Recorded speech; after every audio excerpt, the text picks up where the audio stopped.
게리와 앤디의 디지털 마케팅 살롱.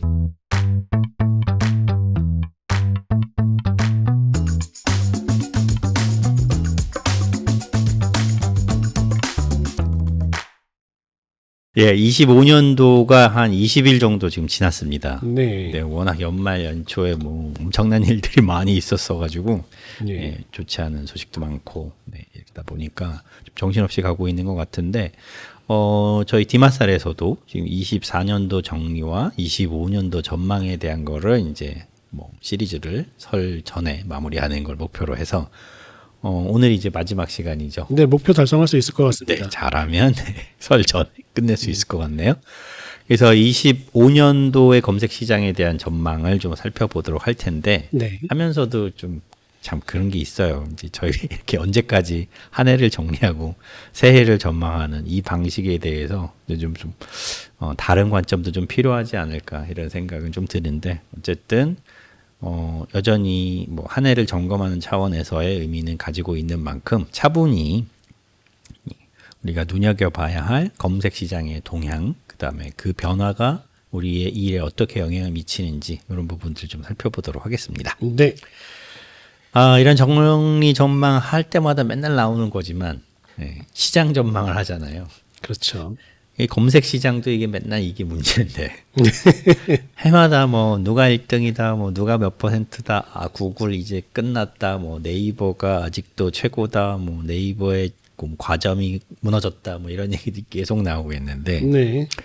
한 번쯤 뭐 짚어보기는 해야 될 것 같아요. 검색 시장에서의 점유율이다라는 측면의 어떤 기사들이 계속 좀 쏟아져 나오잖아요. 맞습니다. 근데 사실 이게 검색 점유율이라는 게 이게 뜻하는 바를 저희가 어떻게 읽어야 될 거라고 생각하십니까? 뭐 그냥 동향이라고 봐야죠. 이게 뭐 정확한 데이터라기보다는 네. 어차피 리서치다 보니까 네. 대부분 이제 이게 뭔가 딱 특정 카테고리나 어떤 특정 검색어가 아니라 전체적인 사용자 동향이 이렇게 이용이 되고 있다라고 보는 게 가장 맞다고 생각합니다. 어떤 플랫폼을 더 많이 쓴다. 뭐 맞습니다. 이런 개념이죠.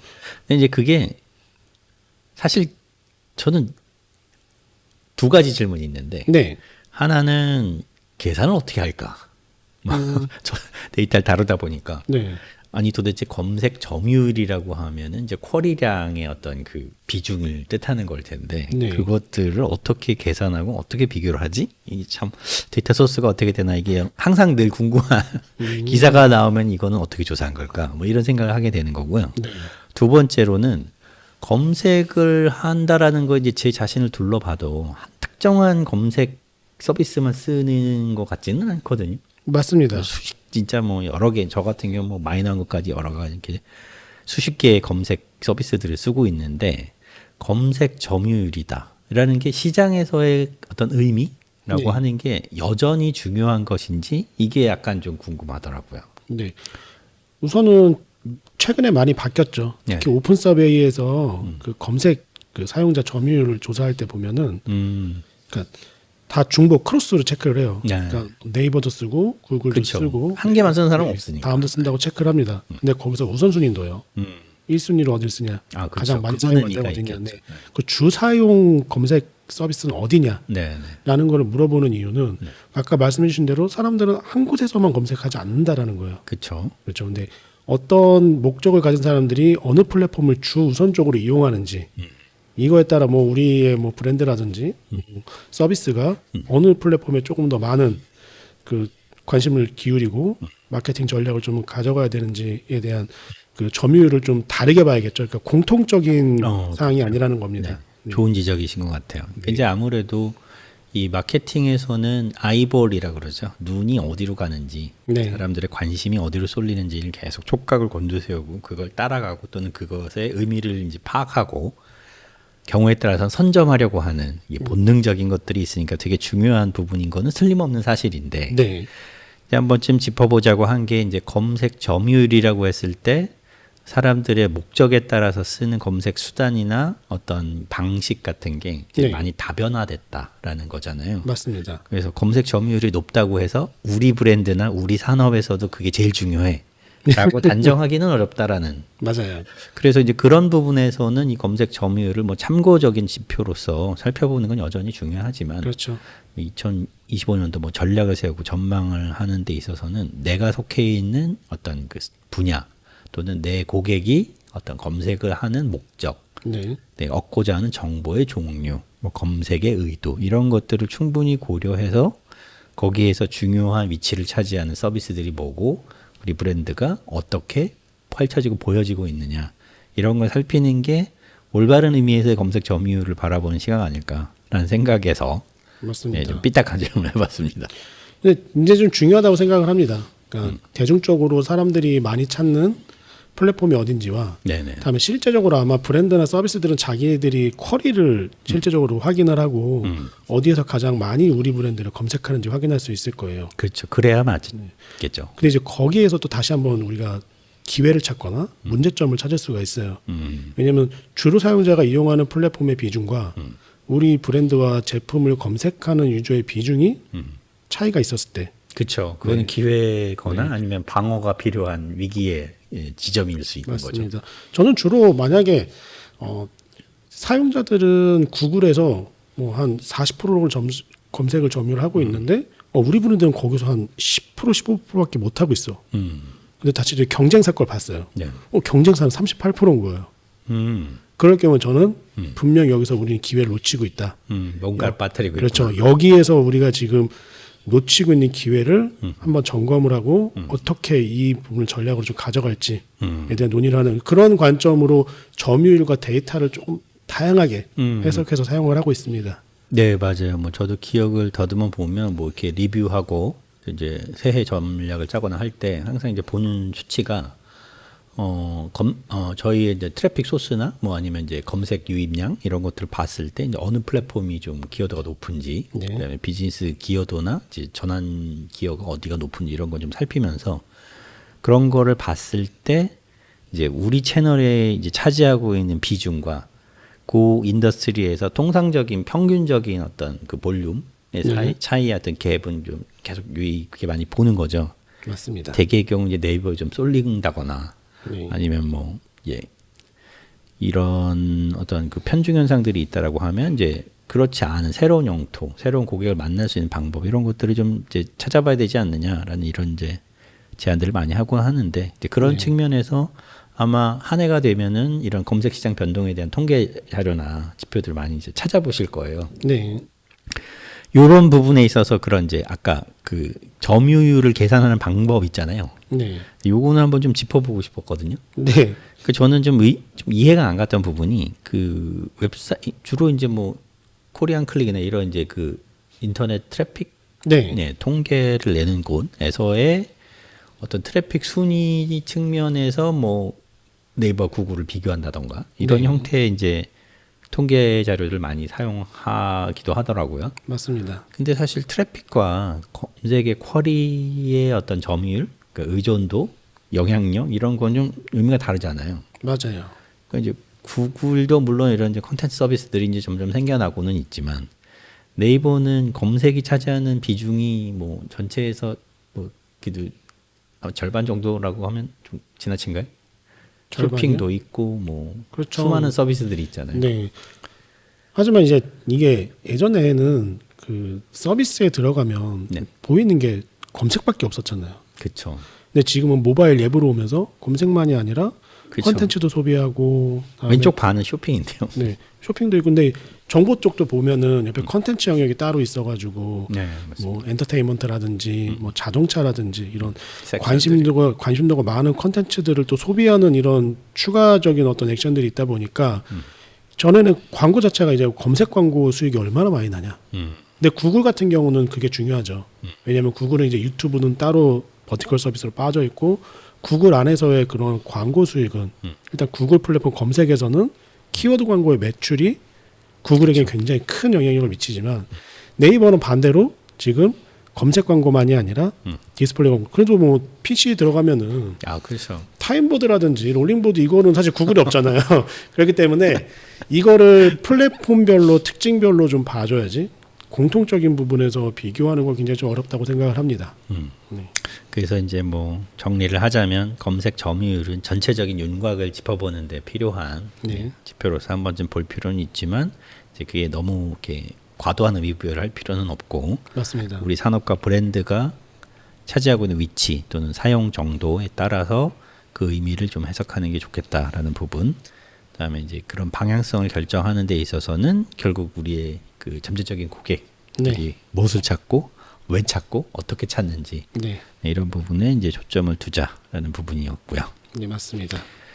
검색 시장을 전망하면서 이제 아무래도 네이버를 제일 먼저 좀 살펴볼 수밖에 없죠. 맞습니다. 네, 위상도 그렇고 의존도도 그렇고 또 영향력도 굉장히 뭐 여전히 크다라고 생각이 되는데, 네. 근데 상대적으로 이제 작년, 재작년 같은 경우에 네이버가 그런 어떤 AI 경쟁이라는 측면에서 네. 약간 좀 뒤처지는 게 아니냐라는 이제 얘기가 암암리에 좀 많이 나왔어요. 많이 암암리가 아니라 정말 많이 나왔고 그다음에 네이버 약간 좀 편들어주려고. 주식에도 이제 주가에도 큰 영향을 미쳤죠. 음. 그러니까 다른 뭐 서비스들 그러니까 AI 관련된 어떤 이슈들이 많아지고 근데 네이버가 거기에 못 따라갈 때마다 계속해서 그 시장에서 불안한 신호를 주는 그런 거를 계속 경험을 했는데 네이버 되게 억울할 것 같아요. 억울할 수도 있는데 저는 이제 네이버 구글을 좀 이해를 해야 되는 게 네이버 구글은 시장에서 이미 검증된 서비스라서 사실 오픈 AI나 퍼플렉시티처럼 나올 수가 없어요. 무슨 뜻이죠? 그러니까 뭐라 그럴까 검색 서비스는 일단 신뢰도잖아요. 그렇죠. 그러니까 서비스에 대한 신뢰도인데 이 서비스가 뭔가 AI를 통해서 검색 결과에서 약간 뭔가 환상을 준다든지 오류가 생기게 되면 이 기존에 있던 검색 근간이 서비스의 근간이 무너지기 때문에 더 접근하기가 어렵고 다음에 출시할 때 더 신중해질 수밖에 없는 상황이 있는데 아마 근데 그래서 아마 2025년 전망은 네이버와 구글이 어떻게 지금 나올 것인가 그동안은 좀 갈고 닦았다. 네 이렇게 보고 있습니다. 그 사실상 뭐 그간의 이제 AI 기술 혁신에서는 이제 가능성을 보여주는 그런 이제 모습들이 컸고, 네 뭐 어떤 GPT를 필두로 한 이런 이제 자연스러운 대화를 제공을 한다. 그다음에 대화를 통해서 요약된 정보를 준다던가 컨텐츠를 이제 뭐 스타일을 바꾼다던가 네. 원하는 정보를 뭐 추가한다던가 뭐 이런 것들에 이제 굉장히 요긴한 기능을 제공한다라는 거를 확인해 나가는 과정이었고요. 맞습니다.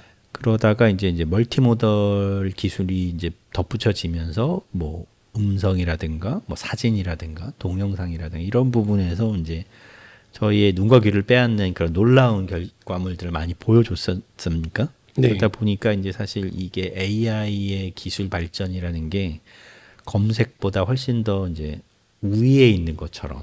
맞아요. 그래서 검색의 시대는 끝났고 이제 AI 에이전트의 시대야. 뭐 이런 얘기가 네, 종종 나오곤 했었던 것 같아요. 근데 이제 그런 부분들이 이제 조금 이제 시장이 성숙기에 들어가면서 네. 결국은 이제 컨텐츠의 질이죠. 네. 신뢰도 말씀하신 그런 형태의 어떤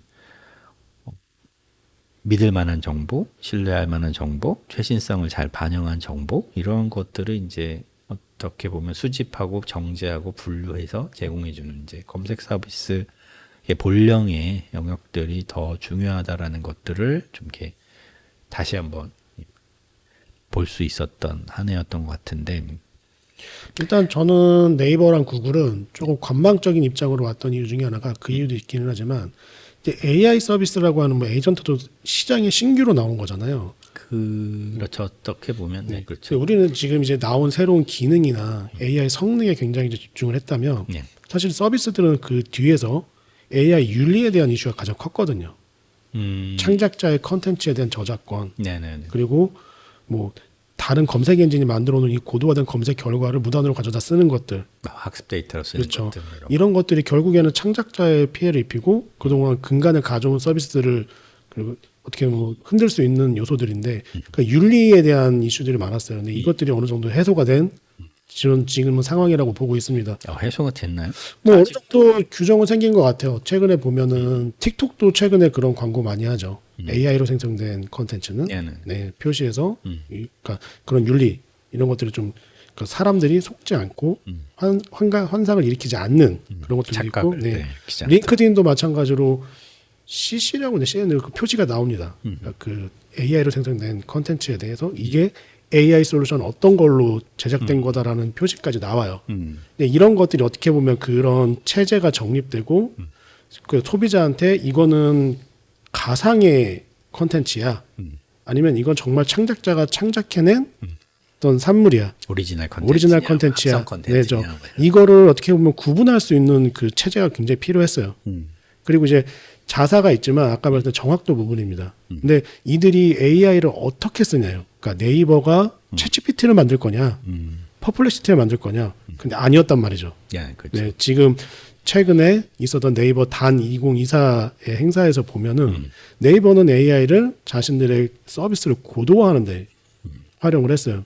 그래서 얘네들은 챗GPT를 대항할 뭐 네이버의 GPT를 만들어내느냐, 퍼플렉시티에 대항할 뭔가 그런 리서치 GPT를 만들어내느냐 이게 아니라 지금 네이버가 고객들한테 제공하는 서비스들을 좀 더 고도화하고 좀 더 맞습니다. 네, 그런 그 AI로 활용한 어떤 뭐 검색도 마찬가지고 추천 서비스들을 굉장히 고도화했어요. 이제 거기서 이제 저희가 좀 눈여겨봐야 될 게 기존에 우리가 이제 SERP라고 Search Engine Result Page라고 하는 또 검색 결과 페이지를 이제 중요시 여겼습니다. 그렇죠, 그렇죠. 네. 네, 새로운 개념 들고 들어왔더라고요. 네이버가요. 네, 아하. SURF라고 이게 또 뭔가요? 네. 철자가 다르네요. 서치 유저 레코멘데이션 피드. 맞아요. 이거 구글에 검색하시면 서핑 관련된 게 안 나와서 그래요? 네. 네이버에서 찾아야겠네요. 네, 네이버에서 이제 서치 유저 레코멘데이션 피드라고 그래서 그러니까 검색 유저의 어떤 의사에 따른 좀 추천 피드. 그러니까 리서트 페이지가 아니에요. 그러면은 검색 결과에 추천 컨텐츠가 달라붙는 뭐 그런 방식인가요? 뭐 지금 현재로서는 봤을 때는 SERP랑 SURF가 결합된 형태로 많이 나오고 있어요. 근데 이제 홈피드라고 해서 이제 네이버 앱 메인에 들어가면 네. 검색하지 않았는데도 이제 추천 컨텐츠가 나오는 거는 전체적으로 SURF라는 거죠. 그러니까 검색을 하지 않고 이전에 어떤 검색 기록이나 어떤 그 네이버 앱에서 봤던 컨텐츠들의 내용 기반으로 추천해주는 컨텐츠들 피드 서비스가 나왔다라는 거죠. 일종의 그러면 이거는 저거겠네요. 그러니까 그 네이버 앱 기반의 개인화의 맞습니다. 일종이라고 봐야 되겠네요. 네. 그 네이버에서 그런 얘기를 하더라고요. 네. 그 SERP를 넘어서 SURF로 왔다. 알 것도 같고 모를 것도 같고. 근데 달라지는 거죠? 제가 여기서 좀 주목해야 될 거는 네. 확실하게 철자가 바뀌었다라는 거예요. 서치는 같아요. 그래요. 네, 맞아요. 리절트가 아니고 기존에는 서치 엔진, 그러니까 네. 검색 엔진의 결과에 따른 페이지를 보는 게 굉장히 중요했는데, 그렇지 거기서 이제 그렇죠. 또 2차, 3차 탐색이 벌어지는 거니까. 근데 이제 페이지 개념은 좀 첫 번째 페이지에 뭐 첫 번째 페이지 결과물이 있고 여기서 못 찾았으면 두 번째 페이지 넘어가고 세 번째 페이지 인간적 위치가 네. 되게 중요하죠. 네 번째 페이지로 계속 이렇게 이동해야 되는 그런 소비자 행동이 있는데 모바일 시대로 바뀐 거죠. 이제 스크롤하면서 계속 가는 거죠. 근데 좀 바뀐 게 있습니다. 그 SURF가 적용된 다음부터 기존에는 어떻게 보면은 뭐 검색을 했을 때 뭐 흑백 요리사, 뭐 요리 추천 이렇게 뭐 간단하게 하면 이제 가장 인기 있는 것들 레시피들이 나오고 하는데 이게 피드가 생성된 그런 검색어들을 보다 보면은 피드를 계속 올려요. 그러다가 내가 선택을 안 해요. 그럼 그거와 관련성 있거나 유사한 주제로 자동으로 넘어가요. 그러면서 피드가 계속 생성이 됩니다. 네. 그러니까 기존에는 검색 결과는 첫 번째 페이지에서 내가 원하는 걸 찾거나 두 번째 페이지에서 내가 원하는 걸 찾거나 뭐 하면 이제 거기서 다 찾았으면 이제 더 이상 세 번째 페이지, 네 번째 페이지를 안 가죠.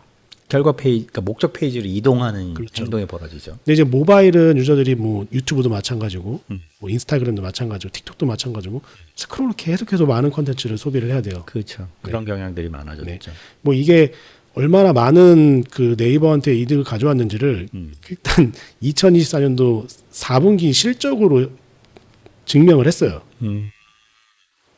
이게 그 영향이 있다고 보시는 거군요. 영향이 있고 네이버가 단 행사를 주최한 이유가 이걸로 인해 굉장히 많은 사용자들의 그 사용 시간도 증가했고 체류 시간이 증가하면서 이렇게 되면은 네이버는 사실 네이버의 기본 수익원이 있죠. 그렇죠. 가장 기초적인 수익원이 광고 수익이에요.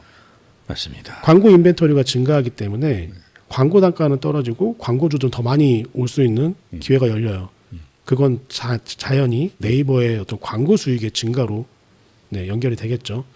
근데 그렇게 이제 말씀 주신 것처럼 모바일 위주로 이렇게 피드가 바뀌는 이런 방식이면 확실히 네이버 앱에 대한 사용 시간이나 네. 체류 시간은 늘어날 수밖에 없겠네요. 네. 기존에는 블로그가 네. 뭐 검색 기반, 그다음에 뭐 이웃해서 그냥 팔로우 기반이었다면 지금은 뭔가 좀 relevance 관련성이랑 주제와 그래서 유사성이 결합이 되면 소셜 기능으로까지 내 컨텐츠가 노출될 수 있는 기회가 생겼다라는 거죠. 네네네. 네. 그러면 이제 네이버의 서치 환경이, 그러니까 검색 네. 환경이 상당히 많이 바뀐 건 사실상 이미 바뀌었다라고 볼 수도 있는 거고요. 맞습니다. 이렇게 찾아보니까 이 SURF가 뭐 작년에 나타난 건 아니네요. 그 전부터 있었던. 맞아요. 2023년도에 처음 반영을 했는데 네네.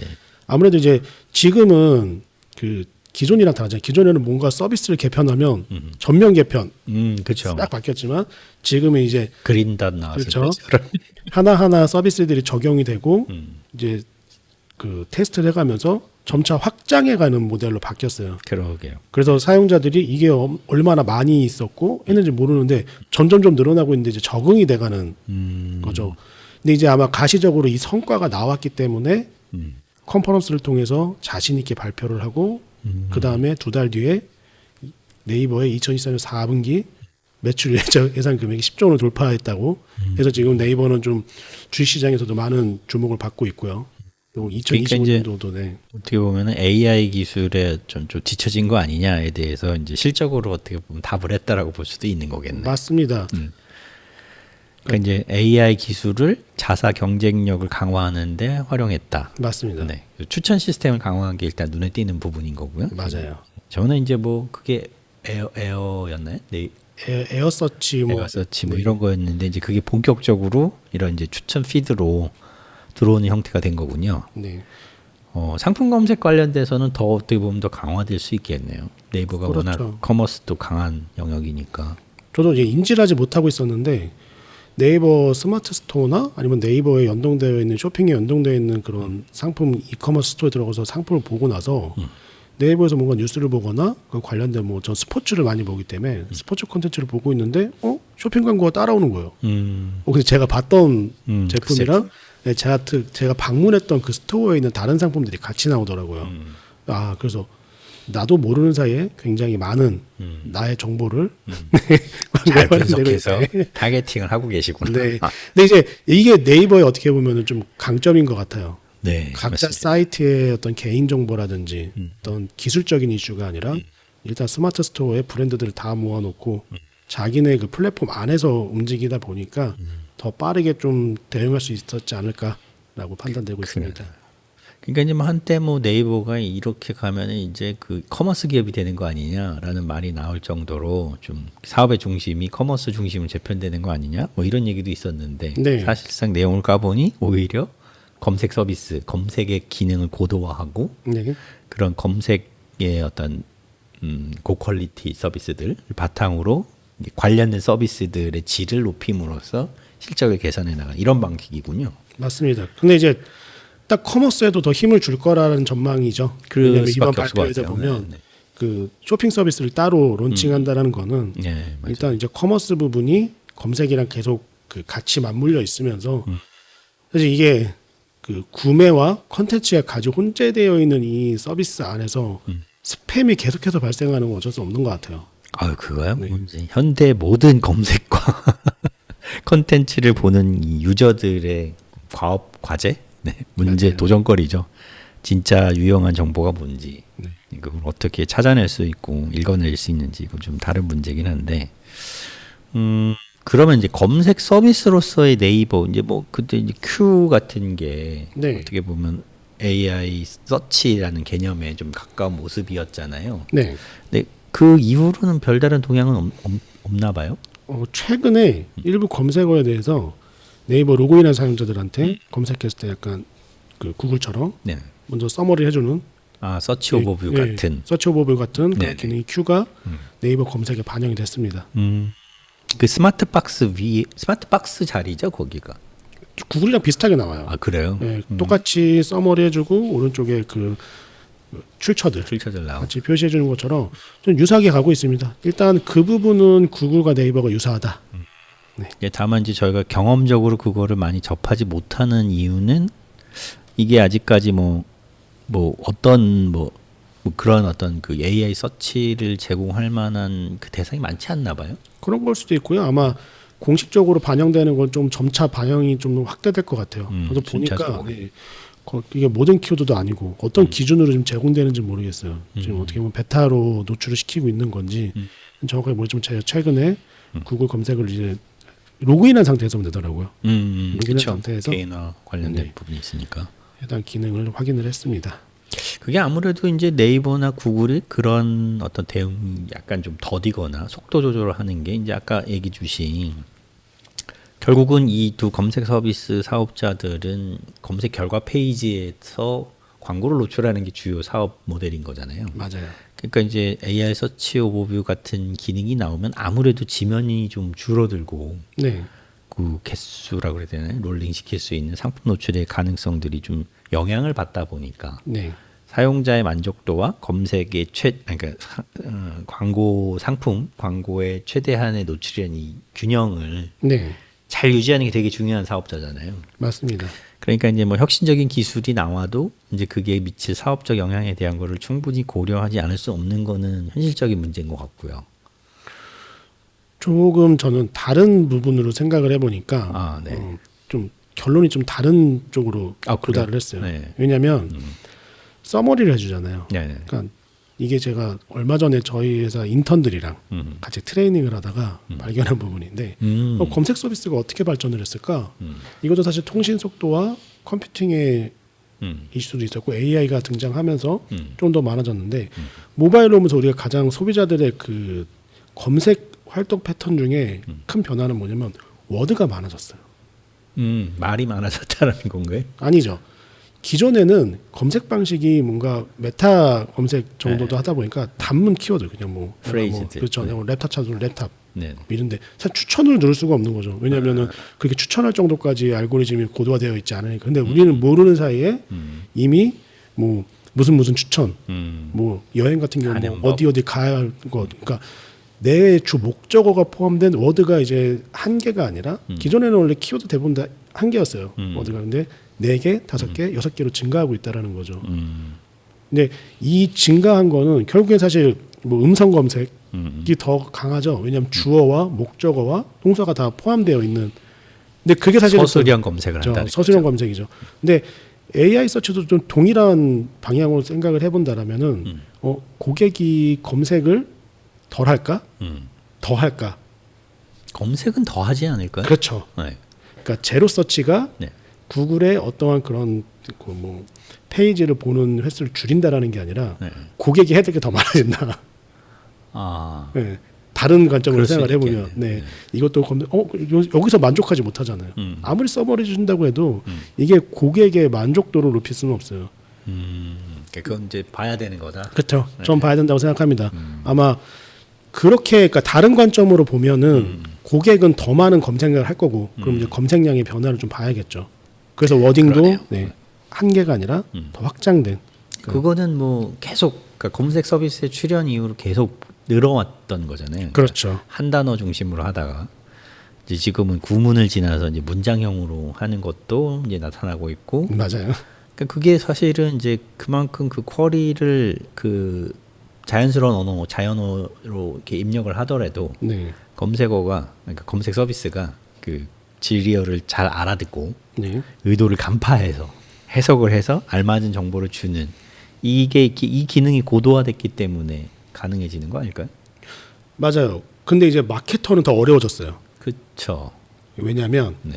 예전에는 그냥 추천 키워드가 붙거나 만약에 뭐 확장 검색. 그렇죠. 확장 검색을 좀 더 넣으면 되는데 네. 지금 이제 무작이에요. 이 사람이 어떤 단어를 쓰고 어떤 톤으로 이야기를 하는가 아니면 그거를 질문하는가에 따라 왜냐면 질문한 성향은 다 다르잖아요. 그러니까 검색 의도가 이제 다 각각 달라지니까. 그렇죠. 뭐 이런 거죠. 뭐 검색 점유율은 얼마나 되냐. 아니, 검색 점유율 변화. 뭐 작년도 정보를 검색 점유율 뭐 어디가 떨어졌니? 뭐 이런 식으로 사실 같은 질문이어도 맥락은 같은데 텍스트가 달라요. 그래서 자연어가 더 중요해지고 있고 그렇죠. 그러다 보니까 저희도 지금은 이런 얘기를 항상 해요. 그러니까 자연어 기반의 그다음에 벡터 데이터 기반의 그 키워드 전략을 가져가야 되는데 그렇게 하다 보니까 저희가 애널리틱스 데이터의 키워드 분석이 정말 어려워요. 네. 왜냐하면 그러니까 같이 하자니까요. 그러니까 키워드가 너무 많아졌어요. 네, 맞습니다. 그러니까 예전에는 쿼리 하나만 기반으로 쿼리를 가져오면 되는데 이 쿼리가 너무 증가를 하다 보니까 지금은 계속해서 뭔가 컨텐츠를 생산해내고 내 데이터 우리가 그 맥락을 찾는 고객들이 검색 엔진 AI에서 메타 그런 그 벡터 서치에서 어떤 맥락으로 유입되는지를 봐야 그것들을 다 파악 가능한 상황이 됐습니다. 그래서 솔루션들이 조금 더 한국어에서는 어려울 것 같다는 생각을 해요. 요거는 우리가 다음에 네. 따로 독립된 주제를 한번 다뤄보죠. 이 네. 벡터 서치라는 게 아마 개념도 새로우실 수 있고 네, 맞아요. 저희가 이제 그거는 또 재밌는 영역이니까 즐겁게 한번 대화를 나눠보도록 하고요. 네. 그러니까 이제 그런 측면에서 보면은 이제 검색 의도에 맞추어서 어떻게 대응할 것인가 하는 이제 공급자 네. 또 이제 브랜드 또는 마케터로서 이제 대응 전략이 참 이제 어려워진 그런 상황이다라는 부분은 뭐 한 번쯤 짚고 가야 될 부분이고요. 네. 자연스럽게 구글로 넘어가 볼까요? 네. 결국은 이제 검색의 제왕 구글께서 작년, 재작년, 특히 작년에는 이제 온갖 곳에서 두들겨 맞은 한 해였던 것 같아요. 네. 그런데 연말에 아주 그냥 뭐 한 방에다 보내버린 것 같더라고요. 지금 네. 구글이 모든 AI 스타트업들을 네. 다 하나씩 그러니까요. 어디? 이러면서 한 방에 눌러버린 느낌이 사실은 좀 들긴 합니다. 뭐 제미나이 2.0이라고 부르기도 하고요. 네. 그러니까 이게 이제 구글이 가지고 있던 뭐 옛날 같지 않아 뭐 얼레리 껄레리 하다가 어느 날 갑자기 본때를 보여줄게 하는 그런 모습처럼 보여서 네. 아마 2025년도에는 이 구글이 선보인 이 어떤 가능성 네. 이 변화가 되게 중요한 한 해가 될 것 같다는 생각 들거든요. 맞습니다. 뭐 지난 시간에 이제 24년 리뷰하면서 또 소개시켜 주신 이 딥 리서치? 네. 야, 이거 엄청나더군요. 아상이 오셨습니까? 아유, 이거 쓰느냐고 그 워크스페이스에는 또 안 되더라고요, 번들을. 그래서 또 개인 계정 또 옛날에 안 쓰던 거 꺼내 가지고 막 가입하고. 예, 훌륭합니다. 뭐 저는 이제 그 노트북 LM 네. 쓸 때도 굉장히 감명 깊게 썼는데 네. 노트북 LM도 LM 플러스가 나왔더라고요. 맞아요. 그래서 이제 그 정보 소스도 1000개까지 탑재할 수 있고 그 안에서 이제 맞춤 GPT 이런 거 하고는 비교가 안 되잖아요. 근데 또 노트북 LM을 잘 사용하고 거기에서 다시 이런 딥리서치에 연구 자료를 만들면 굉장히 좀 유용하더라고요. 그러니까 뭐 웬만한 리서치 페이퍼는 그냥 이걸로 써서 이제 결과 영어로 나오면 한글로 살짝 바꿔주면 이제 일 다 했네 이런 느낌이 들더라고요. 사실 저는 노트북 굉장히 마음에 들었는데 또 뭘 해야 돼. 이거 번역도 문제인데 네. 이거를 거기 노트북 LM에서 한번 이렇게 메모를 만들면 네네. 이거를 다시 한번 더 다시 재가공을 해야 되는데 그렇죠. 딥리서치가 그거를 해결해 주니까 네. 굉장히 한번 들어가더니 다른 서비스를 쓰겠더라고요. 이해합니다. 네네. 그러니까 이것도 뭐 아직까지는 이렇게 대중화됐다라고 볼 수는 없는데 네. 퍼플렉스티 사례처럼 저희가 많이 얘기했었죠. 그러니까 퍼플렉스티가 굉장히 각광받고 새로운 어떤 뭐 정보 검색 방식을 보여준 건 맞지만 사실 그거 쓰는 분들은 정해져 있거든요. 네 맞아요. 특히 기자분들 좋아하시는 것 같고. 그때 저희가 퍼플렉시티 리뷰할 때 그 얘기했잖아요. 특정 사용자들만을 위해서 만들어진 서비스다. 특정이라고 하기에는 네. 어쨌든 네. 좋게 말해서 지식 노동자. 네. 그냥 약간 하면 인텔리드를 위해서. 그러니까 뭐 연구를 하신다거나 뭐 기사를 작성하신다거나 뭐 법률이나 회계 같은 이제 이렇게 전문 정보들을 뭐 필요로 하시는 분들, 의사들은 조금 다를 수 있겠네요. 네. 뭐 전문 정보가 좀 차이가 있으니까. 어쨌든 그런 이제 리서치 기능을 필요로 하는 사람들은 분명히 있다. 네. 그런 부분에 이제 퍼플렉시티가 좀 이따 이제 다루기도 하겠지만 굉장히 엄청난 혁신을 보여줬는데 구글이 조용히 있다가 느닷없이 한 번에 뒤집기를 한 것 같은. 근데 구글이 정말 강점인 게 그러니까 검색 서비스를 가지고 있다라는 어떤 큰 강점도 있지만 네. 지금 이렇게 나왔을 때 가장 큰 저는 강점은 구글 웍스예요. 왜냐하면은 업무와 연동이 가능하거든요. 그렇죠. 이 부분은 정말 강점입니다. 그래서 마이크로소프트도 서둘러서 네. 오피스 365 이제 거의 공짜로 뿌리고 있던데. 아니 뭐 근데 지난번에 네. 마이크로소프트에서 오픈 AI랑 좀 이렇게 작별할 것처럼 얘기했던 게 지금은 구글이 네네. 이런 가시적인 결과를 내놓을 거라고 예상하고 있었기 때문이었을 수도 있고. 그런가요? 네. 근데 이 부분은 좀 어떻게 좀 전개가 될지는 한번 지켜봐야 될 것 같습니다. 네, 그래서 일단 뭐 구글의 딥 리서치가 뭐냐 이거 많이 궁금해하실 텐데, 요거는 지금 뭐 바로 쓰실 수 있는 개인 지메일 계정으로 이제 만드시면, 네, 구글 계정이죠. 개인 구글 계정 만들면은 바로 테스트해 보실 수는 있는데, 분명히 이제 목적이 있는 사용자들에게는 되게 유용할 수 있는 부분이고요. 근데 이제 그런 부분보다는 아마 이제 일반 사용자들, 이제 간단한 이제 정보 검색을 위한 분들에게는 이런 이제 이전에 지시됐던 서치 오버뷰라고 하는 부분, 맞습니다. 그런 게 좀 더 이제 실질적으로 많이 다가올 텐데, 이게 생각보다 이렇게 확산이라고 그래야 될까요? 아니면 이제 확대 적용되는 속도가 좀 느리더라고요. 네. 아직까지도 이제 한국어에서는 뭐 나타나는 경우들이 잘 없고, 그 영어에서도 모든 언어의 모든 쿼리에 나오는 거는 아닌 것 같고요. 네네. 그래서 이게 좀 늦어지는 이유는 뭘까요? 일단 한국어는 변방이죠. 양도 적고 데이터 정도 사용자 수가 적어서. 그리고 네. 자연어를 처리하는 게 굉장히 어려워요. 그렇죠. 한국어의 가장 큰 문제가 그거였어요. 그래서 제미나이 같은 경우에는 한국어가 원티어 아닙니까? 원티어여도 네. 지금 근데 구글이 워낙 오랜 기간 한국에서 마케팅했고 그런 자연어 부분을 굉장히 많이 그 개선을 했거든요. 네. 되게 개발자도 있고 이런 부분들을 계속해서 연구했기 때문에 지금 가능한 건데 이걸 누군가가 바로 따라온다라고 하면 구글 거를 어떻게든 학습을 또 해야 되는 그렇죠. 상황이 되는 거죠. 네. 그리고 구글 검색도 검색인데 제미나이가 좀 편해졌어요. 잼이라든지 약간 좀 살짝 커스텀하고 자주 사용하는 것들을 좀 쉽게 만들어 놓고 계속 이용할 수 있게끔 바뀐 것도 있는데, 일단 전 그래서 이제 검색이 존재할 거냐, 뭐 제미나이가 존재할 거냐는데 저는 제미나이의 프롬프트도 검색이라고 생각합니다.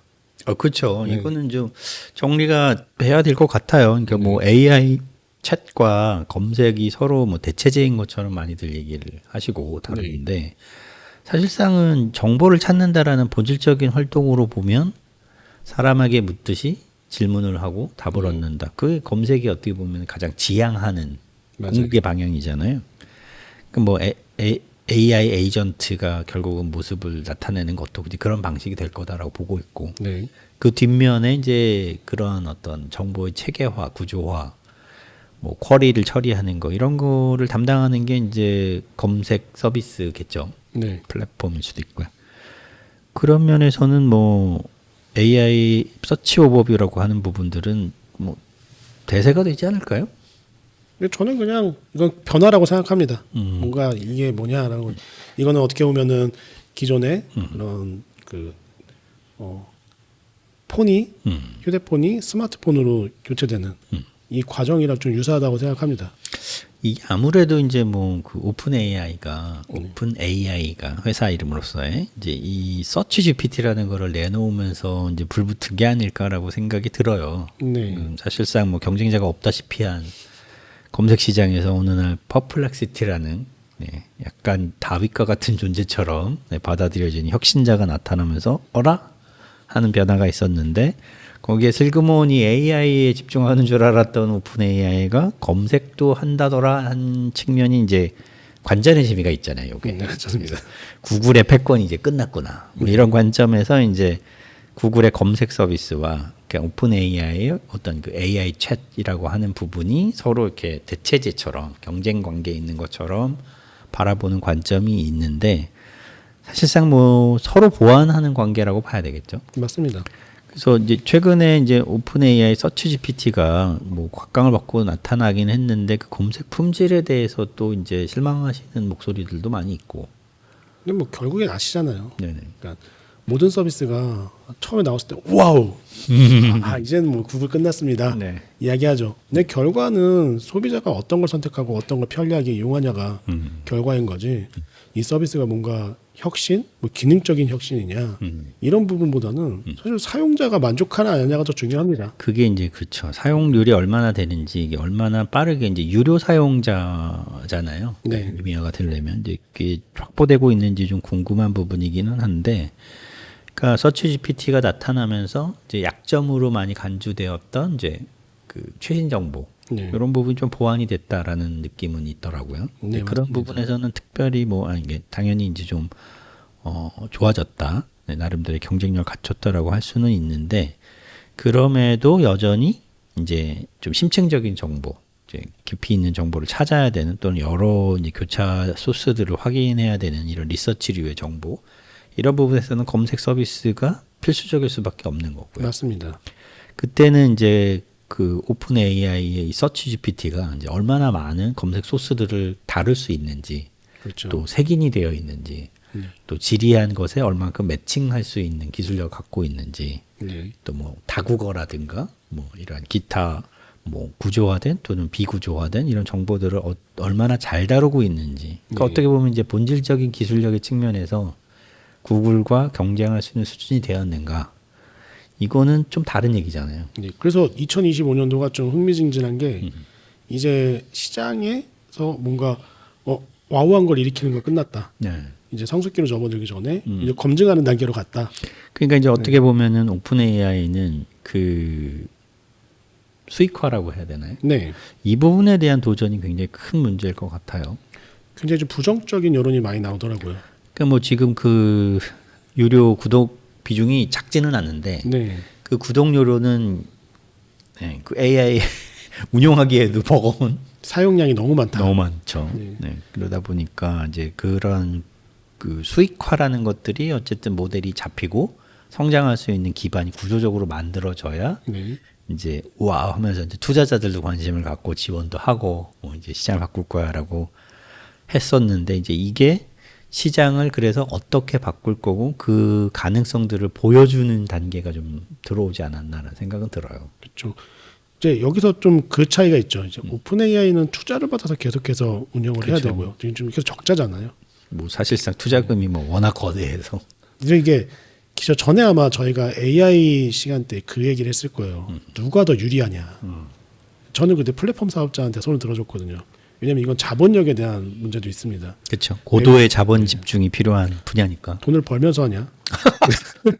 그렇죠. 네. 네. 다른 얘기죠. 이거. 네. 그런 측면에서 이제 이 혁신자의 딜레마에 좀 빠진 거 아닌가라는 퍼플렉시티를 얘기를 안 할 수가 없을 것 같아요. 네. 저는 여전히 퍼플렉시티를 사랑합니다. 아, 팬이죠. 네, 아니 근데 요새는 그렇지도 않은 것 같아요. 왜냐면 덜팬. 처음에 제가 이제 막 열광적으로 쓰다가 이제 시들해지면서 제일 먼저 유료 구독을 끊었고요. 그 다음에 사용 빈도가 좀 줄었어요. 아니 그래서 근데 SK랑 무료로 풀어버리는 바람에 저는 그건 오히려 더 나빠지는 것 같아요. 네. 굳이 돈을 에이닷에 그것 때문에 제가 거의 쓰지도 않던 에이닷을 깔아놓고 써봤거든요. 네. 내가 굳이 이렇게 굳이 이런 생각이 좀 들더라고요. 네. 그래서 이제 맥에 또 이제 퍼플렉시티 앱도 나오고, 그래서 좋아졌구나. 그래서 뭐 퍼플렉시티 뭐 페이지들도 나오고, 뭐 라이브러리도 기능이 개선이 되고, 그래서 새로운 모습들이 굉장히 이제 가슴 뛰는 그런 모습들을 보여줘서 야 네. 그래 갈아타 보자. 그런데 점점 줄어든다라는 느낌을 제 스스로도 많이 받거든요. 네. 그 이유가 어떻게 보면은 이제 이 모습이죠. 그러니까 정보를 다루는 모습에 대한 거를 여러 사업자들이 이제 벤치마킹이라는 형태로 이제 비슷비슷한 형식으로 이제 발전을 해나가면서 네. 내용적으로는 그보다 이제 더 엄청난 딥 리서치가 판쓰리를 한번 쫙 했던 것 같습니다. 그러다 보니까 이제 알려진 정보들을 찾는 것, 또는 이제 뭐 논문 같은 어떤 전문 정보를 찾는 것, 또는 어떤 그 리서치 형태의 이제 정보들을 끌어모아서 정제하는 이런 부분에서 퍼플렉시티가 가졌던 굉장히 고유한 어떤 느낌이 있었는데, 네. 이 부분이 지금은 그냥 일반화된 느낌이 좀 있어요. 맞아요. 그러다 보니까 좀 뭐 아쉬움은 좀 있지만, 퍼플렉시티가 가지는 어떤 성장에서의 또 딜레마가 된 게 아닌가라는 생각은 들더라고요. 여전히 사랑합니다. 네. 뭐 올해 어떤 그런 모습을 보일지 모르지만 최근에 또 뭐 소나 API 론칭하고 나서 오늘이죠. 이거 오늘 런칭 소식이 들렸는데 어떤 모습일지 참 궁금해요. 네, 이거는 좀 지켜봐야 될 것 같습니다. 아까 제가 말씀드렸죠. 소비자의 선택을 받냐 못 받냐. 네. 그래서 저는 이 부분에 대해서 사실 또 열심히 속으로 퍼플렉시티 화이팅 하고 있는 이유가 검색에서 이제 이 변화가 본질적으로는 어쨌든 이전까지는 검색창이라는 형태로 집중이 돼 있었잖아요. 네. 그러니까 뭐가 됐든 그 검색창을 통해서 쿼리를 날리고 결과를 이제 받아보는 이런 방식인데 점점점 이제 API를 통한 어떤 어플리케이션들 이런 게 많아지고 있다라는 거죠. 네. 그렇게 되면은 사실 뭐 저는 아직까지는 구글이 이런 API 제공에 대해서 얼마만큼 적극적이고 또 나름의 전략을 갖고 있는지는 모르겠지만 네. 그리고 이제 소나 API 같은 거죠. 그러니까 이제 서드 파티 앱에 또는 어떤 다른 플랫폼에 검색 기능을 제공해 주는. 네. 그래서 이제 뭐 저는 예전에 구글의 프로그래머블 서치를 되게 좋아하고 네. 구글의 탁월한 검색 색인 능력을 활용한 기술로서 뭐 지지도 하고 합니다만 그 이상의 발전이 사실 잘 나오진 않았거든요. 그래서 구글은 쓰려면 구글 검색창을 못 떠나는. 네.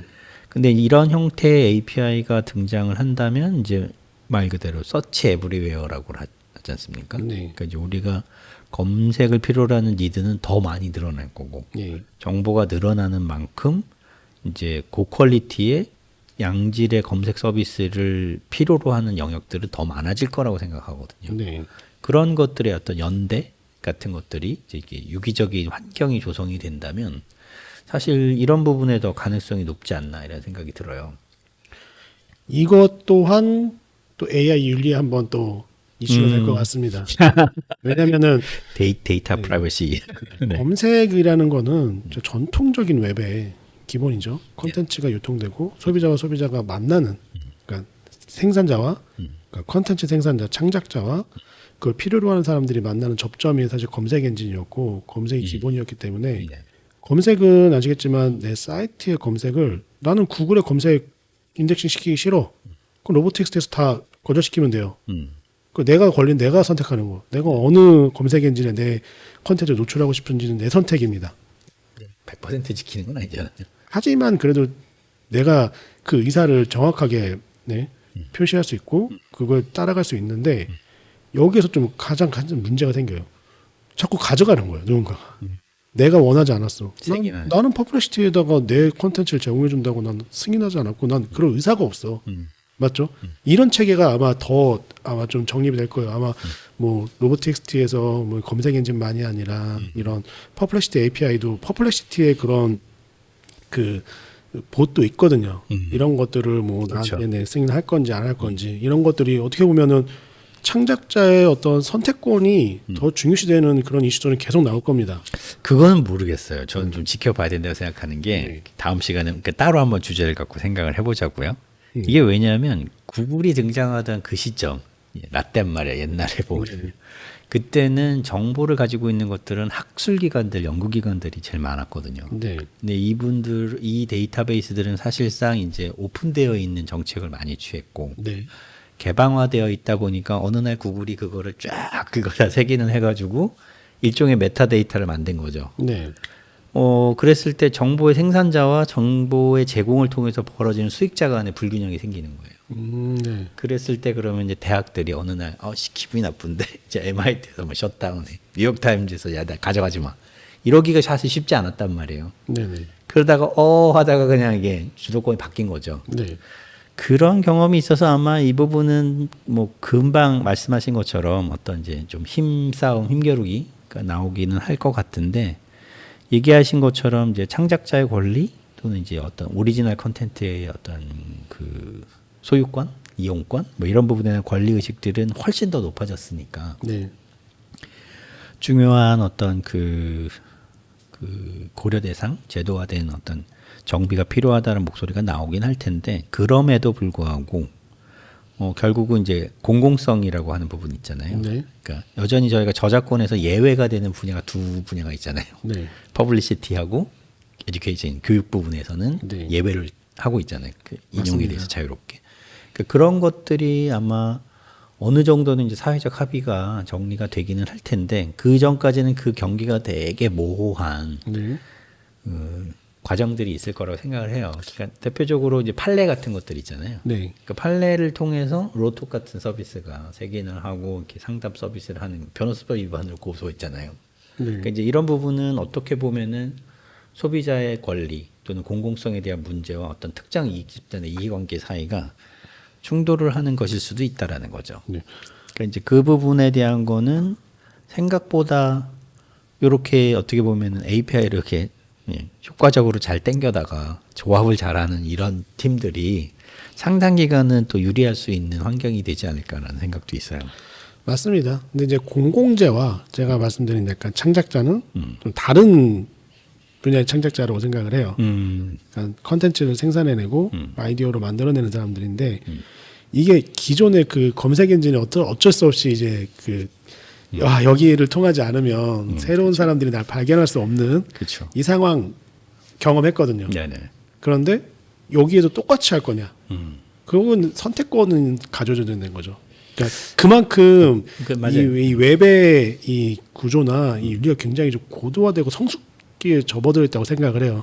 네, 뭐 최근에 그 네이버에서 뉴스 제공하는 쪽에서 네이버 AI 우리 뉴스 기사는 하지 마. 라는 얘기가 나왔던 것처럼 먼저 선제로 움직일 겁니다. 아마 우리 기사를 쓸 거면 학습 비용으로 그래 얼마 조금만 그렇죠. 뭐 적절한 타협도 하게 되기는 할 텐데, 네. 그러니까 저는 그 얘기예요. 그러니까 이제 이 뭐 연예인들이 처음에 이렇게 데뷔하고 할 때는 그 매체에 노출할 때 막 내보내달라고 노력을 하잖아요. 네. 그때는 뭐 당연히 저작권에서도 되게 관대하죠. 제발 좀 널리 퍼뜨려 주세요. 그러다가 이제 어느 날 자리가 잡히고 이제 그 이해관계가 바뀌면은 그런 컨텐츠에 대한 권리에 대한 태도도 바뀌잖아요. 네. 그러니까 뭐 그게 이제 당연한 흐름이라고 생각은 하는데 네. 그런 측면에서 보면 아직까지는 이제 이런 AI 서치 또는 뭐 AI 서포티드 서치라고 하는 형태의 이런 확장과 경쟁은 한동안 계속될 것 같고 네. 그런 측면에서는 개방성을 지향하는 곳이 조금 더 생존에 유리하지 않나라는 생각은 들고요. 그런 면에서 이제 네이버의 선택도 어떻게 될지가 약간 좀 궁금하기도 하고. 네, 맞습니다. 네. 구글이 가지는 이제 압도적 지배력이 사실 약간 기울어진 운동장 아니냐. 네. 이런 측면에 대한 비판의 목소리도 많이 나오고 구글도 요새 이제 반독점 조사 받고 있잖아요. 네. 그래서 이제 그런 부분들이 여러 가지 이런 환경의 어떤 재편들 이제 그 예고를 하고 있다고 생각이 되는데 네. 뭐 오픈 AI가 됐던 뭐 퍼플렉시티가 됐던 이제 이런 그 시장의 기존 질서에 균열을 내고 새로운 그렇죠. 혁신을 제공하는 도전자가 등장하는 건 박수 쳐서 응원해야죠. 그렇죠. 그래야 이제 우리가 이들을 보니까 이들이 없으면 네. 구글이 저 서비스를 저렇게 저렴하게 제공하겠습니까? 그렇죠, 맞아요. 네. 다 옆에서 응원해주고 우리 여기서 득을 봐야 되는 상황이 되었습니다. 네.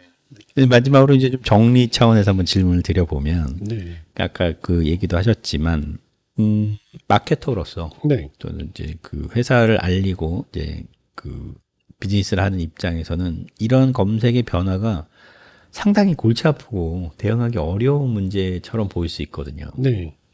일단은 전처럼 이렇게 뭐 검색 결과 페이지 위에다 이렇게 딱 노출하면 이제 됐다.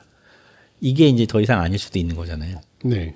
이제 그런 부분에 있어서는 어떤 준비를 좀 해야 될지 뭐 몇 가지 조언을 주신다면. 우선은 계속해서 실험은 계속해야 돼요. 음. 검색 자체가 뭔가 계속해서 막 검색에서 나오는 막 이렇게 바뀌었어. 이미 끝난 거거든요. 제가 그 말씀 드렸죠. 네네네. 왜냐면 검색 관련된 일하는 사람들이 자기네 노하우를 바로바로 오픈해 버리면 누구가 경쟁하겠냐라는 거예요. 이미 반영됐고 내가 선점했어. AI가 경쟁하는 따라와 이런 뉘앙스인데 그게 맞다고 이제 거기에 따라갈 것인가 아니면 우리는 지금 계속해서 그러니까 기본에 좀 충실했으면 좋겠어요. 검색 엔진이 추구하는 어떤 스팸 정책들을 좀 제외하고 다음에 아까 AI 서치도 마찬가지입니다. AI 서치를 대응하는데 어떻게 해야 돼? 이거 너무 어려워. AI는 복잡하잖아. 얘는 기계잖아. 네네. 이런 개념이 아니라 AI가 어떤 데이터 기반으로 학습을 하는지를 보고 다음에 거기에서 필요로 중요시하는 것들 요소들을 한번 더 체크하면서 계속해서 우리는 그런 콘텐츠 고도화 특히 테크니컬적인 고도화도 굉장히 중요합니다. 그러니까 저는 이제 그게 참 현실적인 어려움이자 딜레마일 것 같은데요. 네. 그러니까 예를 들면 이런 거예요. 그러니까 뭐 다른 분도 이런 얘기 많이 하셨지만 서치 GPT에서 네. 어느 날 회장님이 우리 제품 찾아보는 거죠. 네. 찾았는데 안 나와. 네. 야, 우리 게 왜 안 나와? 그런 분들은 뭐 그냥 뭐 그러니 해야죠. 아, 이 K 직장인에게 너무 잔인한 말씀. 그건 현실적으로 굉장히 큰 문제잖아요. 그 뭐 예를 들면 그때 이제 얘기 나눴던 것처럼 냉장고를 찾았는데 이제 엘모사 같은 경우에 가전은 우리가 1등이야라고 생각하고 있었는데 그런 새로운 접점에서 찾아봤더니 뭐 경쟁사 S사가 먼저 나온다. 이거는 굉장히 큰 챌린지잖아요. 도전거리고. 그럴 때 우리는 어떻게 해야 됩니까? 라는 질문을 많이 하신단 말이에요. 네. 그때 사실 현실적인 뾰족한 질문, 답이 잘 안 보이더라고요. 답이요? 네. 우리가 그걸 대응했냐라는 게 어떻게 보면 답이겠죠. 왜냐하면 우리는 한 번도 그거를 고민해 본 적도 없고 거기에 우리 게 어떻게 나올지를 생각해 본 적도 없고 그다음에 거기에 대응해서 뭔가 뭘 고도화했는지 어떤 실험을 했는지 이게 없는데 액션이 없는데 누가 자동으로 우리 걸 해주겠어요. 아이, 너무 까칠하게 얘기하지 마시고. 회장님이 결정을 느리게 하셔서 그런 겁니다. 아, 그래요? 네. 아, 또 우리 K 직장인 어떻게 또 우리 회장님이 그렇게 얘기할 수는 없잖아요. 제가 또 그런 거 말 잘합니다. 아, 그래요? 어쨌든 이게 현실적으로 이제 그런 브랜드 관리를 하는 측면에 있어서는 네. 새로운 어떤 이야기의 영토가 생기고 접점이 생기면 그곳에서 우리 제품이 좋은 모습으로 먼저 보여지길 원하는 당연한 바람이잖아요. 근데 이제 그렇게 하기 위한 어떤 말씀하신 것처럼 계속되는 실험, 개선 이런 건 필요할 텐데 네. 아무래도 좀 이렇게 쇼컷이라고 그러잖아요. 좀 빠른 길, 빠른 어떤 그 지름길 네. 이런 걸 좀 알려달라라는 얘기인 거죠. 근데 제가 사실 이런 얘기를 지난주에 한번 미팅을 했어요. 네네. 뭐 한국 법인의 이제 대표님이랑 이야기를 했는데 차근차근 설명을 하면서 이야기를 했습니다. 그리고 문제가 나왔어요. 왜냐하면 아까 말씀하신 똑같아요. 검색 엔진 딱 검색을 했어요. 우리 브랜드 회사를 검색을 했는데 네. 뭐야 이거 FAQ에 정확한 정보가 아니라 막 2년 전께 나오고 막 3년 전께 나오는 거예요. 이거 왜 그래요? 모르고 있었던 건가요? 아니 모르고 있었던 게 저도 바뀌는 것 같아요 보니까. 근데 그거를 왜 안 나오냐? 왜 얘는 멍청하게 우리 거 최신 정보를 제대로 가져가지 못하냐? 라는 거에 질문 하세요? 아니요, 그게 문제로 이제 주제가 된 거죠 논의에. 그러니까 질문을 한 게 아니라 문제점으로 이제 놓고선 얘기를 했는데 그 얘기에 대한 어떤 뭐 정황이겠죠. 이게 이럴 수도 있고 저럴 수도 있다라는 설명인데 굉장히 잘 받아들이세요. 아, 우리가 지금 그거에 대응을 못 하고 있구나. 그거 필요하겠네, 올해 꼭. 저거 되게 중요할 것 같아. 이런 대답들을 많이 하시거든요.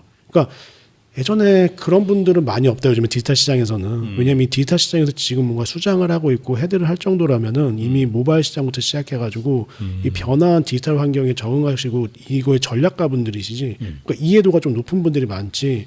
아, 그래요? 네, 10년, 20년 전처럼 뭐 얘기하면 야, 왜 우리 거 안 나와? 이런 그런 분들이 거기 계시다라면 조금 좀 탈출하는 거를 좀 제가 좀 추천드리겠습니다.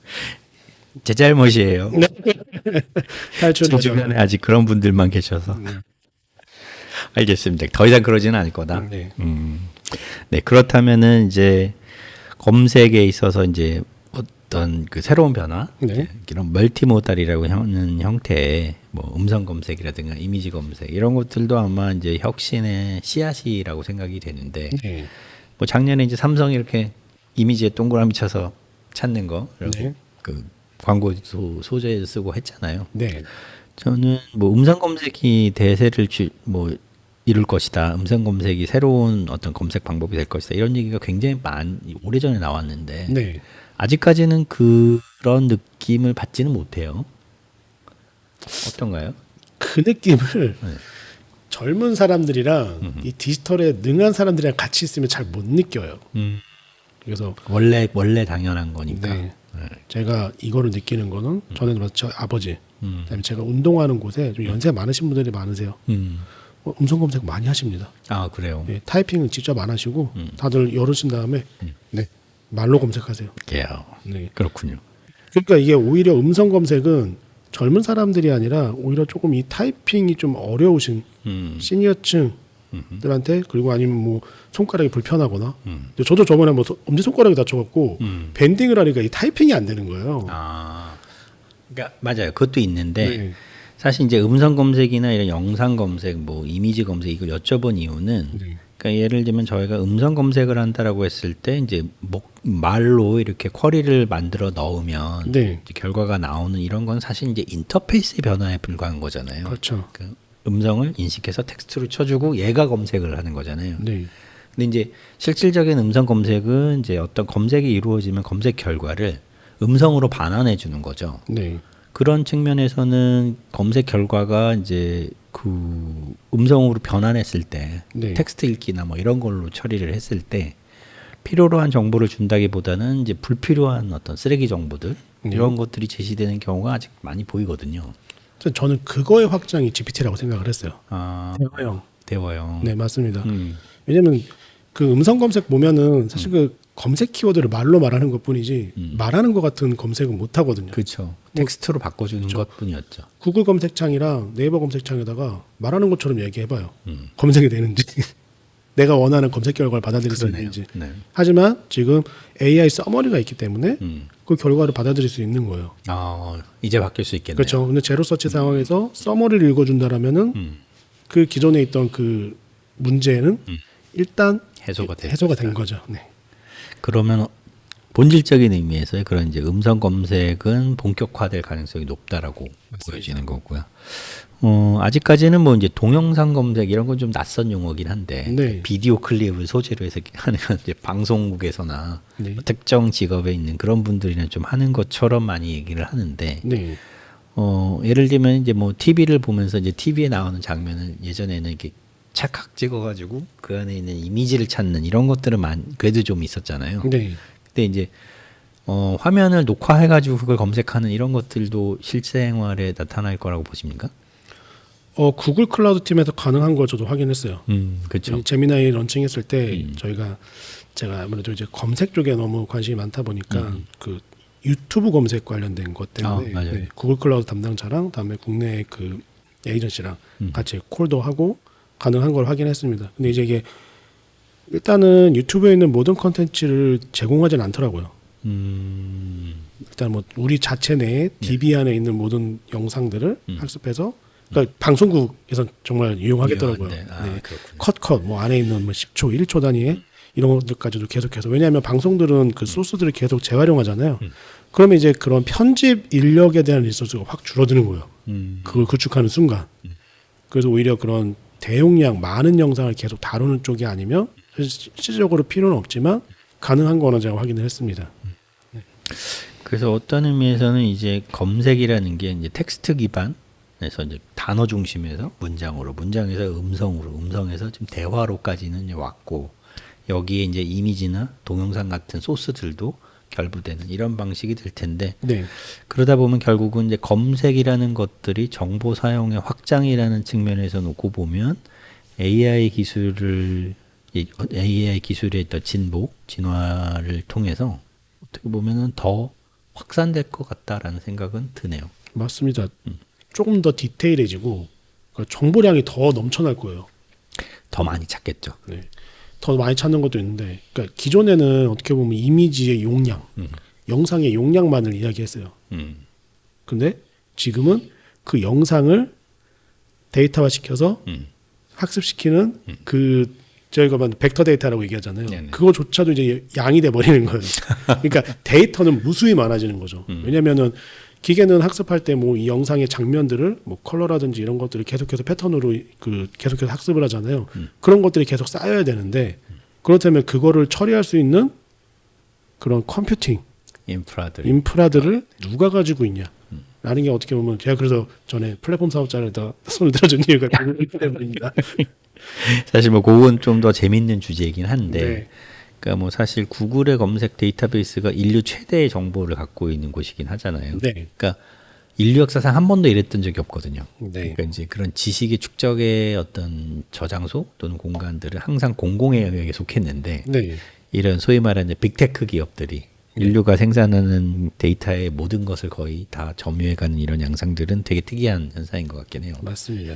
이건 좀 재밌지만 다른 주제로 한번 생각해 보고요.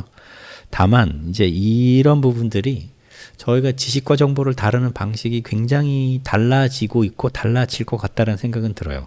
맞습니다. 그러니까 옛날에 이제 성리학의 시대에는 사서삼경을 외우고 이제 인간 데이터베이스가 되는 훈련을 받는 거죠. 맞죠. 그래서 이제 경연장이나 이런 데 가서 임금님이 질문하면 여기서 찾아와가지고 랜덤 데이터베이스죠. 랜덤 메모리에서 찾아가지고 팍팍팍 답을 주는 사람이 유능한 신하이고 행정가이고 했던 맞습니다. 그런 어떤 인텔리전스의 시대가 있었다고 한다면 이제는 모든 교육기관에서 암기력을 요구하거나 암기력을 경쟁력으로 교육하는 곳은 없는 것 같아요. 이제 암기력이 중요하지 않죠. 네. 어떻게 보면은 전에 저희가 프롬프트가 굉장히 중요해질 거라고 얘기를 맞습니다. 했잖아요. 근데 또 이런 생각도 하게 돼요. 학습을 하지 않았는데 저걸 어떻게 할까? 그러니까 내가 어떻게 상상의 나래를 더 펼치지 못하는 그거의 기반은 어디서 오는가? 어떻게 보면 추론과 암기는 조금 다르잖아요. 필요한 서로 관계된 영역이긴 하지만 그래서 제가 디렉터의 시대가 오겠다. 이유 중에 하나가 여기는 고집을 안 꺾으시네. 요즘 안 깎습니다. 네, 아무튼 그런 추론 기능이 이제 더 중요해지고 네. 정보를 어떻게 조직화하는가가 되게 중요한 시대가 되는 것처럼 네. 검색을 이용하는 방식에 있어서도 이제 큰 변화가 이제 이미 왔고 이제 본격적인 변화에 들어가고 있는 것 같습니다. 맞습니다. 자, 디지털 마케팅을 하는 우리의 입장에서 25년도는 검색에 있어서 그런 이제 뿌려진 많은 변화들이 실제 이제 파급 효과들이 나타나는 굉장히 중요한 한 해가 될 텐데요. 네. 이런 이제 정리 측면에서 이렇게 검색 시장 어떻게 봐야 된다 또는 올해는 뭘 해야 된다 이런 조언 좀 주실 수 있을까요? 마무리 삼아서. 일단은 저는 이거를 너무 급격한 변화로 받아들이지 않았으면 좋겠어요. 뭐 당장 뭐가 바뀔 거다라는 개념보다는 네. 이미 그런 시대는 지났거든요. 왜냐하면 그때는 뭔가 통신 속도가 갑자기 빨라진다든지 뭐 컴퓨팅의 발전이 막 대용량으로 막 바뀌면서 막 기능들이 한 번에 업데이트돼서 막 바뀌는 건데 지금은 천천히 변화하고 있어요. 이미 AI가 그러니까 챗GPT가 나오고 나서도 계속 변화했습니다. 그렇죠. 근데 그 변화가 우리가 예상했던 그 파도의 물결보다 좀 잔잔해서 그런가요? 네, 좀 잔잔합니다. 그때는 뭐 파도의 높이가 막 구글을 막 먹어버릴 것처럼 이야기를 했지만 실제 그렇지 않은 이유는 이 변화는 계속 지속적으로 갈 거다. 하지만 이게 어디까지 변화가 그 높이가 올라갈지는 두고 봐야 된다. 네, 뭐 맞죠. 뭐 한 번에 뭐 1억 명을 모으긴 했지만 그게 거기서 끝나는 게 아니라 게임도 마찬가지잖아요. 100만 유저를 뭐 런칭하자마자 모으면 뭐 합니까? 3개월 뒤에 없어지는 게임도 많은데. 그렇죠. 네, 똑같습니다. 예전처럼 뭔가 초기 유저를 많이 모았다고 해서 이게 정말 어떤 서비스가 야, 얘는 한 달 만에 1억을 모았어. 그 3개월 뒤에 10억? 할 수 있을 것 같습니까? 절대 아닙니다. 저는 그게 사실 이제 그건 미디어의 어떤 그 기능하고 저는 관계가 많다고 생각해요. 맞아요. 저희 기술의 발전이나 기술의 함의를 다루는 이런 시각이 굉장히 올드해요. 네. 레거시 미디어 특히 더 그런데 뭐 뉴미디어라고 해서 크게 다르지는 않은 것 같긴 하지만 네. 그러니까 기술 그 자체거나 아니면 기술이 변화시키는 사회적인 어떤 혁신 이런 부분을 바라보는 시각은 조금 더 다변화할 필요는 있다고 생각하거든요. 그 좀 더 이제 차분하게 그런 부분을 살펴볼 필요는 있을 것 같다고 생각이 되고요. 더 이상은 이제 다음 넥스트 빅띵은 뭐냐, 우리가 뭘 해야 되냐, 네.